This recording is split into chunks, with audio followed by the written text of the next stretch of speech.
talking. Thank you everyone for coming to join us on this platform this evening. And I'm sure we're in for a very, very lovely, lovely time. Lovely, lovely time. Tell me whenever you're ready, except you want me to just bring you on myself. Where you are? There you are.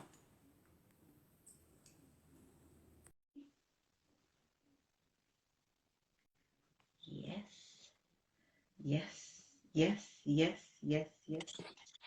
Yes. Terry! Hi, son. How are you? I'm good, I tell you. I'm very, very, very, very well. Finally, we're doing it, aren't we? It's time. It's time. It's time. It's time. It's time. It's time. Thank you. Thank you. Thank you so much for agreeing to come. I don't take it lightly. Thank you, Chena, for joining us. I don't take this lightly. I do appreciate you coming to talk. I do appreciate you agreeing to come. Yes, so Temi, like I said, like I told you, this is not about Aunty, this is about you. So first and foremost, tell us something about you. Tell us about yourself. My name is Temi. I'm 25. I'm currently a trainee solicitor in a law firm at the moment. I was on furlough for a very long time, but I'm back in the office now, and things are moving very, very quickly. Nice. Enjoy music. I like writing songs. I'm learning how to play the keyboard. I love God. Yeah, it's me, Oh my little brief. gosh, Yeah. all that. I love talking to solicitors because in my former life, I was a solicitor too. I'm not sure we're all practicing the same law anymore. Yes, it's so, so, so nice to have you, Temi, a training solicitor. So what's it like being a training solicitor? Let's just digress a little bit, but we're going to come back to the hard work. Yeah, it's hard work. I think when you finish uni and you enter the world of work, I think sometimes you're not really prepared for the responsibility that's just kind of put onto you. You're always Uh, It's so structured when you're in uni and then you come to work and it's like you're expected to do things now without even being asked, or you're expected to use your initiative and stuff. So it's been exciting because it's been nice to see everything I've read come into life, but at the same time it's just like, right, like this is this is a lot of work as well at the same time. But the firm I work at, like, they're all very lovely. It's a very nice, tight knit community, and that's made the transition into that a lot more easier. So yeah, it's been cool so far. I can't complain. I Okay, can't I complain. won't tell you about my solicitor days, but we bless God. Yeah. It's good. Okay, let's talk about being young. I mean, let's not talk about work. We're not talking Mm, about work today, Timmy. mm, So don't use any statutes or any legislation when you're good. responding to anything I say. Sure. Okay, we're Sure. agreed. So tell me, what's it like? And I know it always sounds a bit ambiguous sometimes, but what's it like being a young man in these days? What's it like being young during these times? Um, I guess it's exciting, and I guess it's difficult in a sense. I guess exciting because I guess maybe my generation, we've been able to grow up with a lot of maybe things that the previous generation didn't have. So every day technology is changing. Every day we're having different platforms to express ourselves, to try new Right. things, maybe opportunities that weren't recently available, or certain forms of entertainment we're able to take in now. It's a lot more exciting. I'd say difficult because we're probably the first generation with some of these things. I guess we're now starting to experience the negatives of those things, and maybe don't really have a precedent as to how to deal with some of those things. So whether it's this social media and being able to compare yourself to people so much, or just, I don't know, maybe wanting to perform a little bit about your life and things of that nature, I think can offer something a bit different that maybe others didn't experience in this format, I suppose. So yeah, it's exciting, but I think it comes with its own new challenges as well, I would say. Challenges. And how do you think? I know there's been a lot of talk about social media and perform. There's this thing about performing. When you say young adults are being asked that you need to perform, help Mm. me, eh? Just help me. um, What does it I mean? guess What kind of pressures and what kind of performance are we talking about? Mm. yeah, I guess it's the cliche of, you know, what you see on your social media is the highlight reel. I think we hear that all the time, but there's nothing more truer than that. I think everyone can relate to posting a picture and you didn't really have a great day that day, you know, or posting something funny or just being active on it, but things at home are not the best. And I think sometimes when we see someone's best, when we see someone's highlight and think that, oh, you know what, I'm not really not, my life isn't necessarily looking like yours right now, or the things that I want to happen in my life, they're not looking like yours right now. It's now okay, cool. I'm behind now. You know, I was content with my journey before, but now I'm behind. All of us, I didn't know I was behind, but now I know I'm behind on my journey, and I think it then raises a whole new performative element of, okay, cool, now I need to do this, I need to do this. And it's not sometimes rooted in a place of wanting to do better, but rooted in a place of, if I don't do this, then I'm gonna get left behind. So yeah, I think that's some of the things. Yeah. Right. So what kind of things are we trying to do? Hi, Shanova. Thanks so much for joining us. Hi, Taiwo. When you say I'm being left behind, what kind of things are you guys seeing that you think I've got to do this so that I can be like, I mean, because I mean, if you just post a picture of, is it pictures of what exactly does that look like? You know, what are we looking at? Or what are you looking at? Not me. I guess it can be a lot of things. I think maybe for me, I've maybe been able to experience two sides of it. So I Okay. think sometimes on social media now, you might see people doing great things, really big things, and it's like, wow, that's amazing. And the good element of that is, okay, you know what? There's actually nothing stopping me. I can get going with this. I can get moving on with this. And the other element can be, all right, if I'm not feeling happy about where I'm at in life now, if I'm seeing someone get an amazing job, I'm very happy for you. But I've been applying for a long time and it hasn't come through yet, you know what I mean? Or if someone that is looking to be married and they're seeing everyone getting engaged, the finger pick like that, they're like, yo, like, the guys aren't even really checking for me like right now, you know what I mean? So I think it can just really magnify the insecurities or the things that in your life that are not necessarily going the way you want it to go at that moment. Yeah. And yeah, like I said, sometimes the fruit of it is a kick up the bum, and sometimes the fruit is actually, I'm behind, or you know what, I'm not where I'm supposed to be. Because I think I always joke with my friends, like, I'm 25 now. What I thought 25 would be when I was younger is not what I'm experiencing right now. I thought 25, I was going to be so cool. I thought I was going to be so Who cool. said you're not cool? I really thought I'd be driving the motorbike. Like, I think the way we felt as kids, like, I probably thought I'd be on Kid Free right now. Like, we just had this false, this false kind of, like vision of what it looks like to be a certain age or to be at a certain stage of life. So I think sometimes when you actually face the reality of it, it's like, okay, you know, it's not actually what I expected. Not that it's bad, but I thought right now I would be doing this, or I thought right now I'd be doing this, and it just brings into you this kind of I'm behind kind of element. And that comes because, you know what, at the end of the day, as we all know, we have our different race. So you will have somebody maybe at the 25 landmark that you had, that you'd be doing certain things, doing those things you wanted to do. But you might have someone else who's not there at the same time. So if it's like all of us are on this same place, you're not going to feel it. But when it's like, actually, some of them are not only doing what you wanted to do, but more. It's like, oh, like, you know, I'm really not where I'm supposed to be. So yeah. So how do you deal with that kind of pressure? I mean, because of course, like you said, it can be a kicking bum out, you know, this is not happening. But it can be a bit of a pressure, it can be some kind of pressure. So how do you deal with that kind of pressure? How do you think you can deal with that kind of pressure?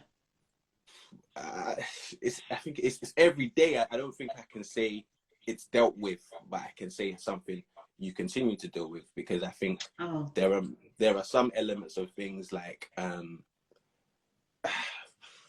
guess like career, for instance, maybe because of where I'm at now, it's not terrible. I guess that kind of puts a little pause on that, but maybe things I aspire to do, maybe for instance in like music, just some of the aspirations I have in that, when you see that, oh wow, like it's going really well for you guys over there, I'm happy, but it's like, okay, why is it not that for me? And sometimes the why you have the answer to. Sometimes the why is you need to do a bit more and you need to work harder. Like, it's not always a thing of I haven't that I've done everything and it's not coming off. But sometimes it is just an element of, okay, cool, like just just trying to focus on yourself and focus on your own race and focus on your own journey. And I think that's something that, you know, we always have to preach. There are things that we are able to do that others look at us and say, wow, I don't know how you're able to do it like that. I don't know how you've got here. But at the same time, we can look at other people and we feel that exact same thing towards them. So I think it's sometimes just embracing where I'm at in life, embracing that there are things to learn where I'm at, that this position, my present, is not actually a bad place. Because I'm not where I want to be, it doesn't mean that everything I'm doing now or the progress I have made is not significant. So I think that's just something that I always have to just kind of walk into. I'm going in the right direction, and that's the most important thing. It might not be at the speed of someone else, but at least it's the correct direction. I'm going in that right place. So would you say it's important then, I mean, from what you've said, as a lawyer, you said it in a lot of words, but I kind of get it. So what you're saying is it very important as a young person to determine for yourself where you're headed? Because I think it's very easy to be part of the crowd. Am I correct? That everybody Absolutely. is doing this. This is where we're all supposed to be. So how important, some call it your identity, some call it finding your place, finding your race, run your race, you know? I mean, there's plenty lingo to describe these things. How important is it as a young person to know, you know, yourself and what you're supposed to be doing? I think it's very important, or at least being committed to that process of finding out who you are and what you want to be, or where you are heading, if that's the best way to put it. Because like you said, I think we will always see trends, we will always see new things appear. And sometimes those trends appear and it's like, oh wow, I didn't know this could be done. And that is now something that can catapult what I'm doing. But actually, sometimes you find that I'm just running with the crowd, but as I start to see where I'm at, I'm like, actually, this is not where I want to be, or this isn't actually where I desire to be. So I think absolutely being committed to that process of finding out who you are, where you're headed, or what you're trying to do in life definitely grounds you in that race. Absolutely, I agree. Yeah. Excellent.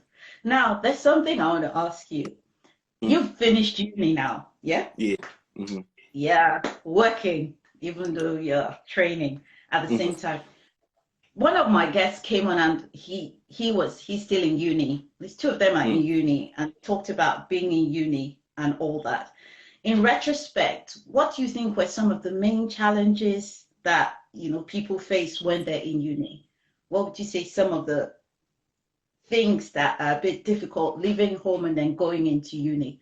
What kind of things would you say would be the more difficult challenges that people face? That, well, maybe preferably from your experience. Yeah, I think for me, I think my biggest was trying to fit in. I think in school, Try to fit in. yeah, like I think in school, in church, like I was always, I'm quite a sociable person when I want to be. So I was comfortable being myself, getting along with everybody and just enjoying it for what it was. I think I got to uni now and it was like, okay, what I want to do, and maybe being a Christian at home was very comfortable, very easy because there wasn't a lot to make it difficult. But I entered an environment where now everyone is heading in a certain direction and I've got a decision to make, that I either go over here to complete other direction or I follow them. And I tried to follow, I did. And I really didn't enjoy it at all. Like I really felt like I was forcing it. Like I joke with my friends all the time. I was going to the raves. I didn't know the lyrics to the songs. I was lip syncing in there. I had no business in there. I was lip syncing. I'm going to random people. I don't know the words, but I don't know the words. And I think for me, it was hard because it's like I was trying to be involved. I was trying to get involved, and I just didn't feel right there. I didn't feel like I belonged there. And I think that's when I had to then make a decision. Because I'll be honest, first year for me was a lonely year. Like it was a lonely year. First year, I don't think in terms of uni, I don't think I had up to 5 friends. I just had a great friend, my friend Pastor Wale, and he was the year above me. But the way we met was even funny. We were just walking on from church, found out that his cousin lived near me, and then we just became friends. And he was who I was hanging out with the whole time. Like, but like, yeah, it was a lonely year, and I think it was being used to being involved, being used to being, I don't know, in school, the funny one that everyone is coming to, and now I'm not cool among these people, and it was difficult. Like, it was weird. Like, it was very weird, but I think that also helped me establish my identity a bit more. It also helped me become a bit more unashamed in who I am. It helped me become more comfortable in the things that otherwise I thought I should hide. But actually, no, this is who I am. This is what I love to do. This is what I'm passionate about. So I think for me that was a big struggle, because yeah, you're in a new place. The perfect way to integrate into somewhere is to have everything as close to how it used to be now. You know what I mean? And it was just like coming from that love to, and where I lived in first year as well is in Leicester. It's called Oldby, and it's far. You've got to take the bus there. Like, we had to buy a year pass. It's far. Like, you're out of everything as well. And where I lived as well, poor reception. So I had a landline in my place. You couldn't call me if I was there. I had to give you my landline number. You had to call me on the landline. So I was isolated. Like, I was isolated. But in that, like, there was beauty in it as well. But it was also very difficult. I won't lie. It was very difficult. Right. So, I mean, wow. It's interesting because you think when you're going to uni, I mean, uni's got thousands of people. The last thing you expect is for somebody to be lonely. But actually, it does happen, doesn't it? You Absolutely. Can get into uni and actually be lonely.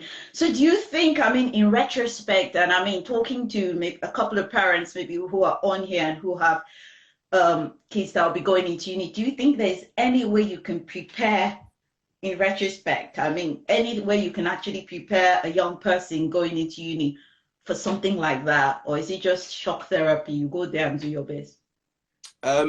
I think there's an element of both, because I think everyone will always say, you know what, look for the local churches, look for the fellowships. And I think, you know what, that's something I probably should have done as well. But obviously, again, depending on your personality, it might be difficult for you to, you know, make new friends. I'm not terrible in the area because I can sometimes shapeshift a little bit to, okay, this is the circle, so I'll move myself into this place. But I know for some people it's not as easy. If you've gone through secondary school and you've had the same 5 friends throughout, and then you're just saying make a new batch, and that's not necessarily my strong point of socializing with new people, it can be difficult. But so I would say it's a mixture of both. I think there are things that you can do, and maybe it was on me as well. I don't know if I was excited about going to a fellowship or anything like that before university. Like, I was looking on Twitter, like I was just seeing all these. It wasn't the fellowship you were thinking about. How are you thinking about it? Like, Leicester now, like Leicester now is cool. Yeah, the people from Leicester are here, but Leicester back in the day, the reputation Leicester had was it was a party place. It's a party place. Very, very exciting. It was the. So you're not really seeing the churches and the fellowships in the midst of all of the things you're seeing. But funnily enough, like I always joke, like with Leicester, it was funny because it's like as popping as the worldly side of things were, the fellowship and the Christian side was just on fire as well. So when you got there now, it's literally you have to make a decision. Which one do I want here? Like, because they're both very appealing. Very appealing. Somebody said the Midlands Fun House. Wow. So fight of your faith. Amazing. So of course it's like, yeah, you can do a bit of preparation, but really you're saying a young person would have to find their feet for themselves. Yeah, there'll be an element. Yeah, because obviously some people are fortunate. You go in and maybe 2-3 of your friends are going to the same uni as you as well. But funnily enough, a lot of the people I speak to that they were going in with their friends, they didn't actually hang out with their friends as much that they came with into university, which is very funny. Maybe it's because when you get to uni, you can actually be who you really want to be, or people's paths change. But I think, yeah, definitely there is an element of having to find your feet, because outside of that, there are just maybe responsibilities that you didn't have before. Before the guys, you know, the cooking and all of that stuff, you know, or the managing your money, or like just being organized, you know. And now, where before you just go to school, you go to college because you have to. Now it's don't actually have to. You know what I mean? So just all these extra elements that get added to that, I think, all just make it a thing of you do still have to find your feet. It's not always the most perfect transition, but I think there are things you can put in place to make it a bit smoother as well. Yeah. Amazing, amazing. Wow, uni. Okay. Now you're a young man, you're a young adult. Something I've always been curious about with young people is, who do young people talk to? I've asked this question loads of times. Mm-hmm. Who do you think young people talk to when they need advice, when they need counsel? Where do they gravitate towards? I would say friends, and I think that's because you can see yourself in your friends as well. You know, I think as I've got older now, it's like I look back to some of the advice my parents were telling me, and I said they were right. Like they were actually right. You know, but it's because of They where were it was right. coming from. Yeah, it's just where it was coming from. Like I was less receptive to it because how would you know what I'm facing, or how do you know? You don't know how it feels like. And I guess one thing you started to learn is we all kind of face the same things, but just in different ways. You know what I mean? We all kind of just faced it in different ways. But I think, yeah, a lot of young people, it will come from your friends because they're relatable, you know, that you see yourself in them as well. So if I'm asking you about this, or if I have this issue and I ask you, you're not foreign to me. It's not, how would you know? It's, we're on a level, you know? So I think definitely your friends. Absolutely. Absolutely. Right, but it begs the question for me, and I'm just asking, if you're all on the same level, going through the same Yeah. thing, can you have the right counsel? Yeah, I think that there has to be different levels, and I think as I've gotten older, you've learned that you need the person older than you. You need the people on your level, and you need, sometimes they say later on, you need the person beneath you as well, so that you can lead by example, so you can rise to it because you have someone looking at you as well. And I think as I got older, you just started to see even just maybe, for instance, my pastor in Leicester, sometimes I would just talk to him and it's like something to me that I think is so crazy that, oh my gosh, how do I break this down? We just speak with a level of calmness and just with assurance. And I'm just like, oh, wow, like, yeah, I never viewed it from that perspective, you know, or anyone above me that I would speak to. It's like, okay, you know, I've never viewed it from that perspective. And I guess that opens the conversation to maybe just having mentors or having people that you can speak to above you, whether spiritually or in your career and things of that nature, and having them pour to you their experience so that you don't have to necessarily go through it, or you have the keys when you do go through it to face it correctly. So I think definitely, yeah, like it has to be a mixture. Absolutely. It has to be a mixture. So, why do you think this always intrigues me? I tell you, no lie, it always intrigues me. Whenever I ask this question, it's always, we talk to our friends, we go to our friends. Why don't young people go to their parents? I think I was watching. I think it was Shanova, and she was saying that your parents. It tends to be when things are. It's gone too far now. It's gone too far. It's mommy, like, help me, like. I had a couple of those calls in Leicester where I just called my dad. It was 1 a.m. and hello, I need help. Like, I don't know what to do.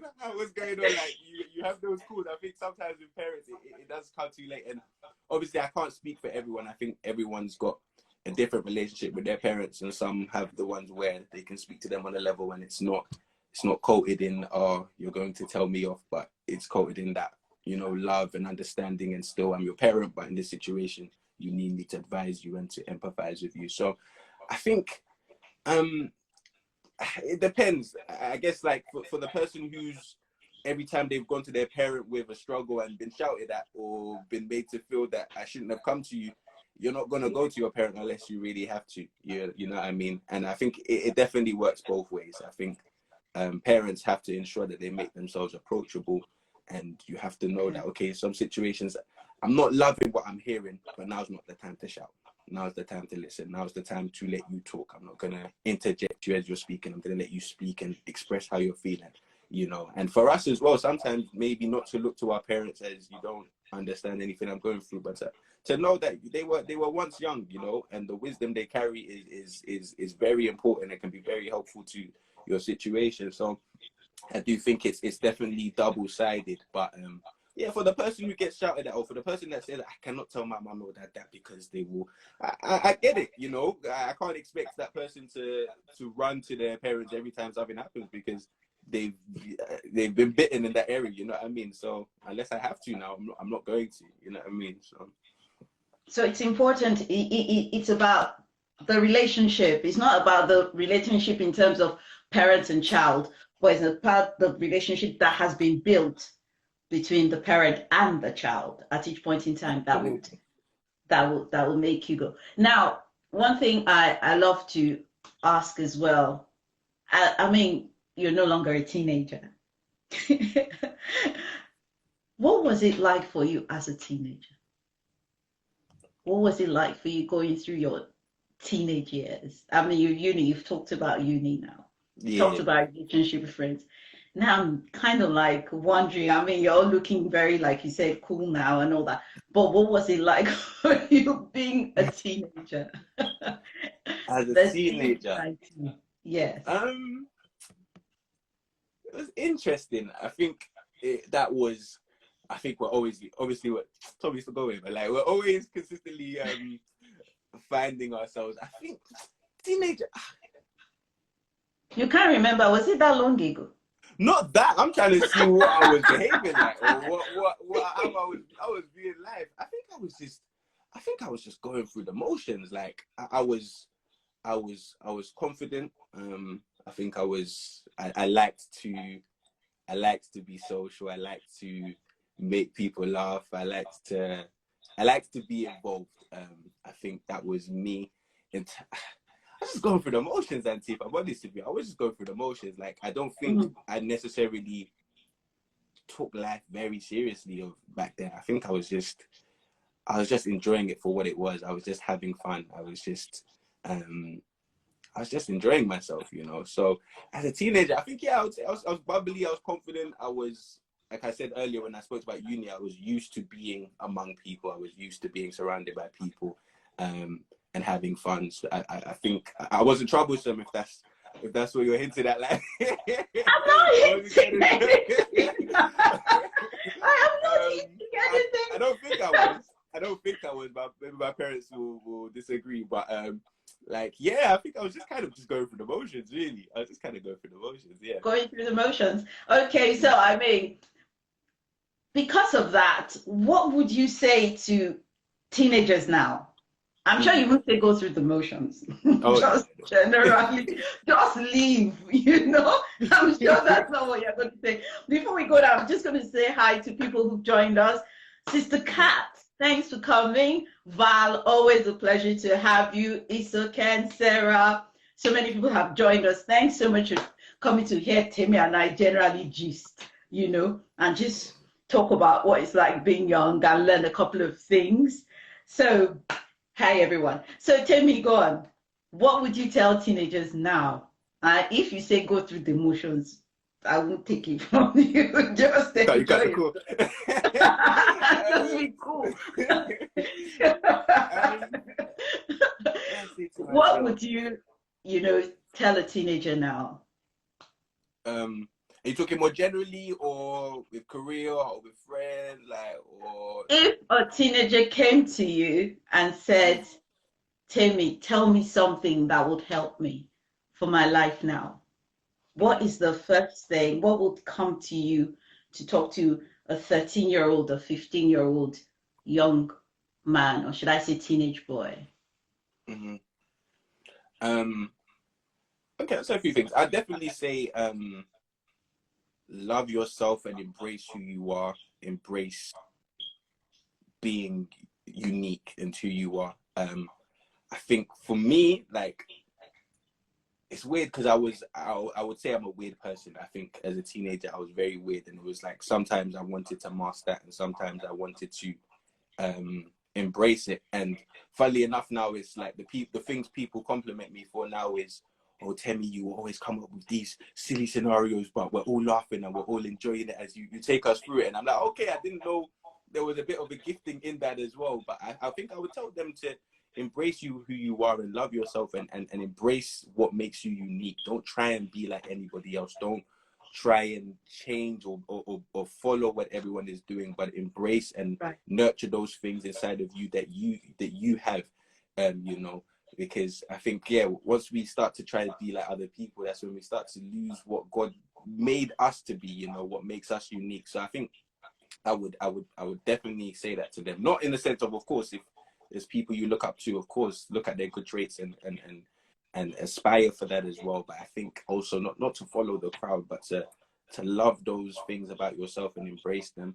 I think I would definitely say, if you have dreams, just to put steps in place to just execute them. So if you, I don't know, if you like music, if you like singing or anything like that, just get involved bit by bit. I'm not saying turn your life around now and become the most amazing singer, but start to just lay groundwork for those things. You know how like when they'll always say, oh, I'll get my children to learn new languages, or I'll get them to play instruments or whatnot, just to lay that foundation so you just keep building upon it. I think that's something I would definitely encourage people to do, not at the sake of, oh, not to enjoy your youth anymore, but I think there's some things I look back now and I say, actually, you know, I wish I had done more in this area. I wish I'd poured more into this, so that now the things that I'm just starting from scratch, I would have had a foundation, because the interest was always there. It's not like, oh, I just became interested in it. The interest was always there, but I just didn't think to just start making movements. And I think definitely as well, I would tell people to be bold. I think I definitely speak to myself on that. Yeah, I think now we're in a stage now where I guess some of the things people want to do, age is not even holding you back anymore, because we all have the same platform. We've all got similar resources now. So I would just tell people, be bold, like make mistakes, like take risks. If it don't work out, it doesn't work out. That's okay. We laugh about it. Like I'm trying to get into the mentality of, if this doesn't work out, it's a funny story for the future of, you remember when you tried to do that and it didn't. Like it can just become that. Like, so I think definitely, yeah, I just tell them, love yourself, love the things God has made about you, and don't change them. Like, work on them, nurture them, be bold, and just build towards your dreams. You might not necessarily know what you want to do in the future, that's fine, but any interest you have, just pour into it. Like, pour into it. Whether that's reading, whether that's watching things and studying things, whatever, just pour into it, I would say 100%. Excellent. I think I said tell them one thing, but you've told them quite. No, but that's so true. So it's about you. You know, somebody said something amazing. My last guest, I said, what would be one thing you would tell teenagers now? She said they should go get a hobby. You know, it's one of the most. You know, when you have a light bulb moment, I literally, I was like, go get a hobby. In other words, go do something you love. And that's what you're saying right now. Find what you love and begin to do it. And don't take life too seriously. And so you've talked to young people. What would you tell your contemporaries, your peers? What is something that you would love to tell your peers? I think it's an extension of that, you know, Auntie, in that just take the risk, just go for it. Actually, just go for it. I think I don't know what made me like this when I was younger, but I just, in everything I wanted, it was just like, when I come out with this, it needs to be perfect. It needs to be packaged with perfection. It needs to just be with no mistakes, with no room for growth. It needs to be the finished product. And I found that, okay, cool. Like, for instance, I love music, so all my friends will be like, I'll tell you, don't start. But like, there's things that are projects and stuff I've wanted to do, and I think I've looked at it as, oh, I guess I look around and what I love, I'm not at that level. So until I'm at that level, nothing's gonna get done, you know. And I think there's nothing wrong with wanting the spirit of excellence, but actually sometimes we cloud that with actually just remaining paralyzed, because I'm not gonna move until I reach that level. And I saw a video recently, and it said release now, perfect later. And they used the example of The Simpsons, and they showed the first episode of The Simpsons, and they were looking crazy. They were looking absolutely crazy. The drawings were not, it was not good. It was not good at all. They were looking crazy, but they were like, if they hadn't put this idea out if they hadn't just taken the step to do this, they wouldn't have been able to build upon it and make it what it is now. And I think that's what sometimes I think we do with our dreams or with our ambitions. We don't allow ourselves the room to grow. We say, because this isn't what I see out there, I'm not going to release it. But like I tell people all the time, whether you bake cakes, whether you release music, whether you draw, like, as good as you think it is today, in 2 years' time, you look back on it, you're like, oh, like, I thought that was amazing. But at the level I'm at now, like, I would never do that again. But that's just life. You need to grow. Yeah. Like, the more you do something, the more you pour into it, it's just naturally going to evolve and become better. And I think, yeah, just to see how, like, obviously I'm still young, but just to see how quickly life has gone. Like, it's gone so quick. Like, when I talk about uni, my friends will laugh and will joke. It literally feels like yesterday. It's not something old people say. I see when my mum and dad didn't say that now, like, oh, it was like yesterday.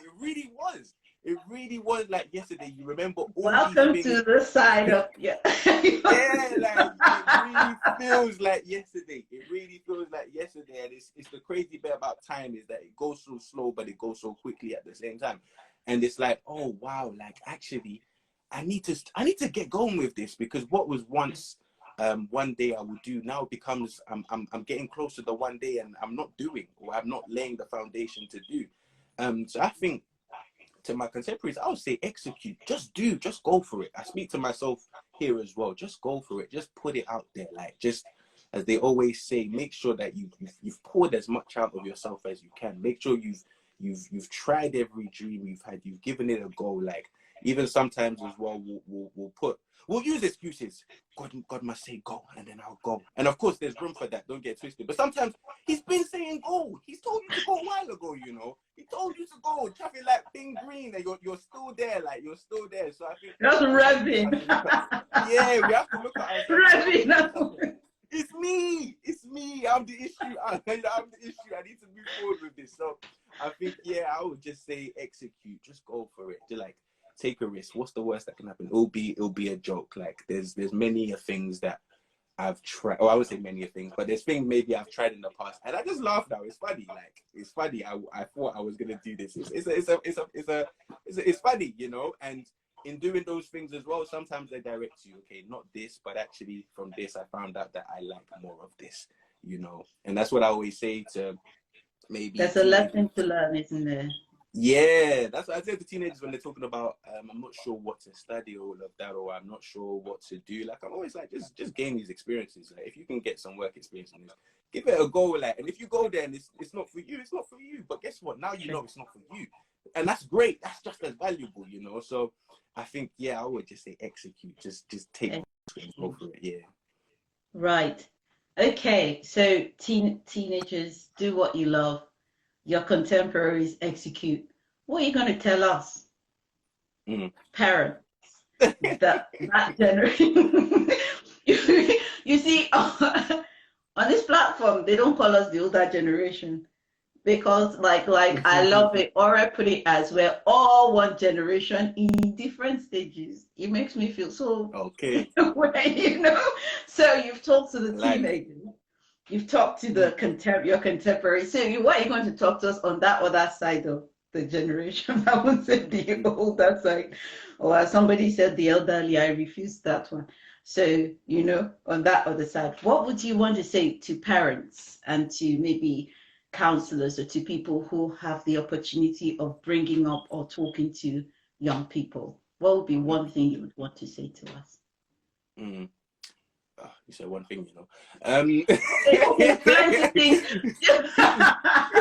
I refuse to muzzle you. Honestly, Temi, you talk, I'll listen. Okay, you talk, I'll listen. You just say, you just tell us that it's your platform, so you go for it.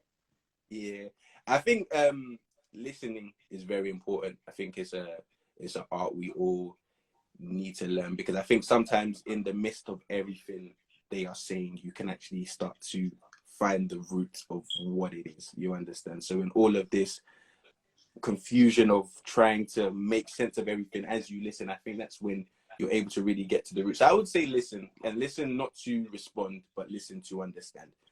Listen to understand What are you Say that. saying? Say that again, please. Listen, not to Not to respond, respond. but to understand. Listen to understand. Listen to understand. Yeah, and I speak to myself as well sometimes. You Wow. just want you're preparing your next point of I'm going to say this, but sometimes we need to listen to understand. So I would definitely say that, like, if it's something that you don't think is deep, because I think something some African parents can do is when a teenager speaks, the response is, that's not as bad as what we went through, so why are you complaining? And that's not right. You know, that's not a right thing to do. You know, like, it's still big to you. I think they always use the analogy of um the tortoise carrying the shell. It's not going to be as heavy for the elephant who maybe carries. I'm butchering this whole thing, but basically everyone's load is different to them. I see you don't like it. You don't like it. But everybody's load is different to them. Everybody's load is different to them. And if we don't listen to understanding that element, but to responding that, why are you feeling that? Why is that? It's not. Is that even a big deal? Is that why you're complaining? I think it can really push teenagers away, because, oh, you know what? You asked me to open up. I did open up, and the response was, you know, it's not deep because you went through this back in the day, and what you went through was serious. No one's it's not, but it's not a competition. You know, it's not a competition. Like, if we're seriously trying to help, then it's okay. It's to understand. You know, it's to understand. So I would definitely say that. And I think, like I always say, probably linking to everything I said before, is just to open your mind when it comes to teenagers or young people and what they want to do and their dreams. Like, there's so much more that's available now. There's so much more that you can do. Like, university is great, university is important, but you have to look at your child. You have to look at your child, and you have to see, okay, for your journey, what is best for you. What is best for you? Like, some people, the joke is, and we always hear it, he can talk, oh, he can talk. But what have we done about him talking? What have we done about the fact that he talks very well? Or this person, they can do this very well. What have we done actually to nurture those things? And I think sometimes that's how we end up with people looking back one day and saying, you know what, I used to enjoy doing this, but now I'm here. You understand? And of course, it's rooted in love. I think every parent who steers their child in the direction is because I don't want you to go through what I went through. I don't want you to be in a situation where you're struggling. So I know it's all rooted in love, but I think sometimes as well, we need to say, okay, cool. What has God put my child here for? What has God put this teenager here for? What is their purpose for this person? So that I can grow this. And like, I even think of Pastor George, when we used to have our youth in Ashford, and I think he probably just saw that I could talk, and he would make me do things that I didn't, at the time anyway, I wasn't enjoying it. I didn't enjoy it, but when he would place me up to speak in front of the church, or when he would make me do these things that I detested, I didn't know that it was building me. I didn't know that it was making me a lot more comfortable. So when I enter certain environments now and they say, Temi, can you speak to these people? Other than the little nerves before you get on, once I get on, I'm okay. You know what I mean? And I think sometimes it's those things, those seeds that we can see in these young people that we should be watering. We shouldn't be saying one day, you know, we'll do something with that, because now in the future it's still a seed, but it should have been growing. It should have been growing this whole time, but you said let's keep it a seed and let's go pursue this instead. So I think sometimes really looking at your child, it's not always going to be the same template. God didn't work the same with everybody. He didn't give everybody the same story. Everyone's route was different. So I think really trying to identify with that young person what is best for them, what is their journey. Wow. You know, you can see I'm a little sober and I'm usually not sober. Amazing. I mean, that nugget, listen to understand, don't listen to respond. That, I think, is just buzzing in my head, and every child is different. Understand. I mean, people have been commenting in the chat, which I think is amazing. I don't know what to say. I think I'm supposed to just put that on my wall. Val, I think we need to build something on that. Listen to understand, don't listen to respond. Val writes a lot of inspirational stuff, so I'm sure you're going to build something from that. No, that is so amazing. And then understand your child, pick out the things they're good at and work with it. Every child is unique. you know, and we have to recognize them. And then don't, like I'll say, don't leak. You remember in law, there was something, I hope I'm right, to just correct me if I'm, there's something that we studied called vicarious liability. Do they still give people vicarious liability? Where I can't remember how it goes, but it's like living vicariously through somebody taking you doing, help me explain it, you know, See, I'm what rusty. you want to do but can't do. You make somebody else do it so that you can enjoy it through them. You know, you enjoy your life. So because maybe I wanted to be a doctor and I couldn't be, I make my child a doctor. And so I'm Yeah. living my life through through my child. I'm living my dreams through my child. And I think, yeah, Something. like we shouldn't our children shouldn't be our how do I word this? Don't push your child into something so I can boast about it, because that doesn't do them any good. That doesn't do them any good. I think sometimes as parents we want to be proud, but you actually see that your child is actually supposed to be a pioneer. Your child is actually supposed to open up this whole new lane. But how do I explain to my friends that my child is doing this? It's not fashionable. It's not something that is as, you know, something that I can really share. But you know, like their purposes and their futures is not something that is dependent on what can I best boast about. You know, it really isn't. So I think that's something I would definitely say. Yeah. That's another one. Temi, you're full of stuff today. Don't leave, don't make your child do something just so you can boast about it. Mm-hmm. Wow. Parents, I'm sure we're listening.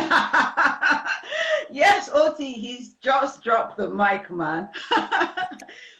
Don't make your child do something so you can post, even if they're not enjoying it, if that's something, but because you can, you know, feel cool about it, you can talk about it. Even if Mm-hmm. your child is miserable, at least you're getting your satisfaction. So like I said, you're living through your child. So you're the happy one. That's an amazing. Do you have more? Because Yes, sir. I tried to explain background liability and I just bumped. For all the solicitors and lawyers, just forgive me. You know, that is amazing. That is amazing. I mean, we could go on for quite a while, but I know we're gradually running out of time. You know, so I mean, you've already answered my question. The one thing I'll just ask as we conclude, because I know you're a young man who lives by faith and all that. The only thing I can remember is I don't know if you've learned how to dance yet, but okay, we won't discuss that one. We won't discuss that one. Right. Now, what part does your faith play in your life as a young person? Mm-hmm. Oof. It's everything. It's everything. And I think before it was, I guess we all had the common story of it's just what I grew up in. I it was around me, but I didn't taste it for myself. I didn't experience it for myself.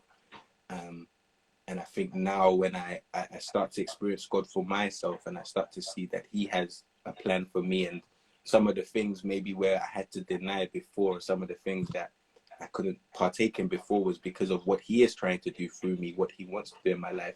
It changes everything, you know, it changes everything. I start to see that I'm here not for me, not because of my enjoyment or my selfish desires, but I'm here to please Him ultimately. And that comes with what the good stuff it comes with, and it comes with the sacrifices I have to make as well. So faith for me is everything. Faith, I want my character to be like Christ. You know, I want people to associate my name with Temi wouldn't do this, or this is what I expect of him. You understand? Like, this is the integrity he carries. This is how he carries and conducts himself in these situations. You know, I want to be in a situation, if something was said, they'll be like, no, not Temi. Or Yes. if I've done something well, yes, I believe that, because you know that is how he's carrying himself. So Yes. I think ultimately um just want to be more like Christ. I want to be the man that He has called me to be. I think in the generation now where we hear men are trash, where we hear men have not hit the standard they should have. And of course, there's some truth in that. Absolutely. It's like, okay, now, you know what, Lord, show me how to be that man. Show me how to be that friend. Show me how to be that spouse one day. Show me how to be that father. Show me how to be all of these things that you have called me to be. So it plays a big part in everything, definitely. And I definitely want to model my decisions and how I carry myself in a way that will make God proud and happy of me. Absolutely. Of course, of course. And we're definitely rooting for you. I'm sure you know that. Amen. Yes, sir. That's one I'm sure you can agree we can boast about. Mm. We can boast about that one. Just one quick question, and I love your answer about your faith. I know that you kind of were born and brought up in the church. Mm. Was there a time when you had to make a transition from just being born and brought up in the church to actually knowing God for yourself? Or was it just a natural progression? I think it was uni, definitely. And one of the things my friend always said, he said that someone told him that when you leave uni, you either go closer to God or further away. There's no in between. It's one of the two, you know. And I think that was the point there where I think you're in this world by yourself now, or by yourself, and now certain things that maybe you were in the comfort of before, you need to seek God for yourself, or those difficult points, even if it's just an exam season and things are difficult, where you need to get on your knees and say, Lord, are you there? Are you with me? Like you gotta do those things for yourself. But I think at that point, that's when I was exposed to just teenagers loving God, walking spiritual giftings, just walking in faith and doing some bold things that I didn't know were possible at that age. I was like, okay, this God thing is real. It's not for adults. It's not for when I'm 40. It's for now. It's for now, you know. And I think at that point, I was able to just really encounter God in a new way and experience more of Him. And of course, I'm still growing, you know. Like, I have dry spells when I don't pray like I should, or when I don't read my word as I should. And I pray one day that's not. I pray it's not. It doesn't happen anymore one day, you know. Like, I still go through those things, but I think in the midst of that, you know, I've been able to taste God for myself. Yeah, I know who He is, you know. So I think with that, there's just no turning back. There's no turning back. There definitely is no turning back. Honestly, David, I've had so much fun, and in the midst of it, I mean, guys, you can definitely comment in the chat. There are some things that are just resonating in my head right now. I wasn't too sure. You know, the beauty of these things for me with you guys is I never know what to expect. I don't know what you all are coming to say. Like, you know, we think of, but you have all amazed me. And today, I mean, I'm just really, really blown away. I love the listen to understand, don't listen to respond. I don't think I'm going to forget that. I'm going to go and write it down somewhere. And every parent on here, I'm sure you're going to go write it down somewhere. Don't let your child do things so that you can boast. Maybe I'm going to do a poster with that. Maybe I'll make money from it or something. I'll credit you. I'll credit you. I'll credit you. Amazing things. Amazing things. Thank you so much for agreeing to come. You're an amazing young man. I have the utmost respect for you. Utmost respect for you. Like I said, I know, I'm not sure if you can still dance yet, but what I found out was all my people that I know that couldn't dance, eventually their age caught up with their dance, and then it was okay. So, countdown. So, don't worry, by the time you're that age, when you do that, they'll be like, yeah.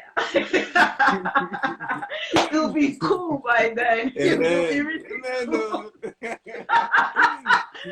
And I just want to salute your dad and mom, who I know are on the platform. I'm sure they are so mighty proud of you. Told me, I'm sure you're proud of your brother. And thank you to everyone that has joined us. My sister Kemi is on there. Sister Kat, it's good to have you. Mama G, you know, thank you everyone for joining us. I'm sure we all had a lovely time.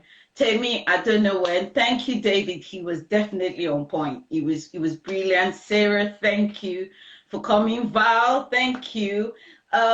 I'm sure we're going to have another session together again, because I think go and do some more, and come back and give us some more stuff. You've been truly amazing. You know, Aunty T loves you from the depth of her heart. Thank you. All the very, very best. Sorry, you can see my law has run away from me, so it's your generation that's going to be doing law. And all that, and all the best. You too, dude. Thank you, thank you. Oh, my brother just joined. But yeah, that's it. We're done for this episode 9 with Temi Banwo, and look forward to the next session. God bless you. Have a lovely rest of the week, everyone. See you in the next 2 weeks for our next session. And Temi, love your son. Bye, everyone. Bye. Bye. Bye. Bye. Bye.